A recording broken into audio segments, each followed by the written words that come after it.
Naglagay na ako ng olive oil. And then, the butter. Good butter. O, diba? May pag-good butter pa. And then, lettuce natin para hindi masunog. Lagyan na rin natin ang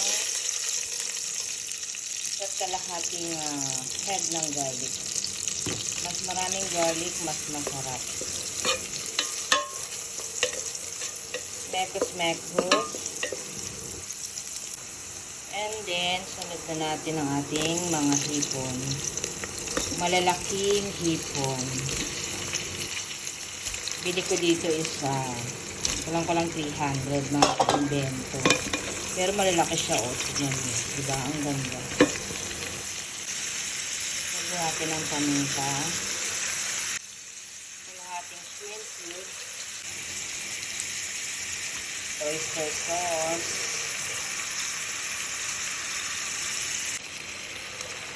Paprika powder. Chili flakes para may konting anghang. Salt to taste. Konting salt lang kasi meron na siyang oyster sauce at saka yung shrimp cubes kasi baka masobrahan ng alat. Kaya konti lang. And 1 tablespoon ng sugar pang balance ng lasa. And mekos mga ka-invento. And wag i-overcook mga ka-invento kasi titigas ang ating mga hipon. Sapat lang na magkulay orange na siya. Yun, pag ganun is luto na. Wag mag-overcook kasi alam niyo naman ng mga hipon kumukulat pag na-overcook, o diba?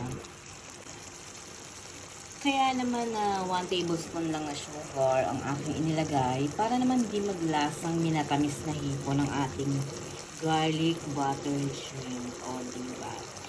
And then, done na yan. Let's eat na. Sa mga hindi pa po nakapag-follow, please follow, like, and share.